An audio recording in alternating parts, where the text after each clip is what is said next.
Mesdames et messieurs, bonjour, bienvenue à la revue de quelques titres de journaux parus ce matin, vendredi 15 novembre 2024. Nous allons commencer par le journal Oho, non-respect du code de la route. Une vaste opération de répression débute lundi prochain.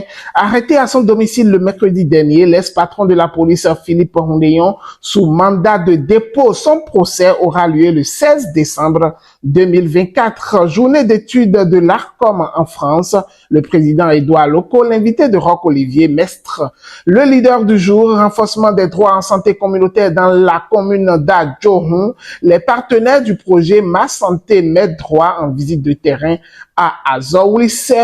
Nous continuons avec Libération, accessibilité et disponibilité des médicaments à coût abordable vers la création d'une officine de pharmacie public, non-respect du code de la route, une opération de répression lancée lundi prochain. L'informateur, jeu universitaire foot hand homme-dame, Esae sacrée championne d'Abarou pour la poursuite des actions de développement au profit des Béninois en 2025.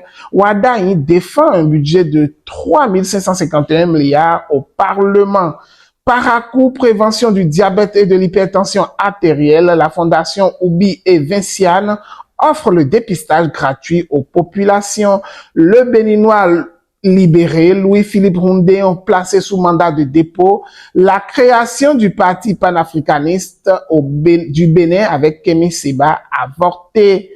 Coup d'État, confidence sur Bokor, Homeki, Abete, Rondeyon et Danivor, Distel Amoussou rend le silence et clarifie le matinal, lancement officiel de la commercialisation du coton graine 2024-2025, le retour de la production haussière salué, au moins 194 milliards de francs CFA de revenus pour les producteurs. Nord-Sud quotidien éliminatoire CAN 2025, déjà qualifié, le Nigeria frustre le Bénin. CEDEAO vers la réduction des prix des vols. Info matin, opération zéro moto non immatriculée en République du Bénin. L'ANAT se rapproche des usagers de Cotonou, 13e arrondissement, le centre d'accueil à compter du lundi prochain. Matin libre, nouvelle décision du GTDA. Aïva, tout comme Madougou, s'interroge le journal. Le potentiel, brigade économique et financière à Djohun, la SE Jérôme Bokovou, libérée après une intense audition.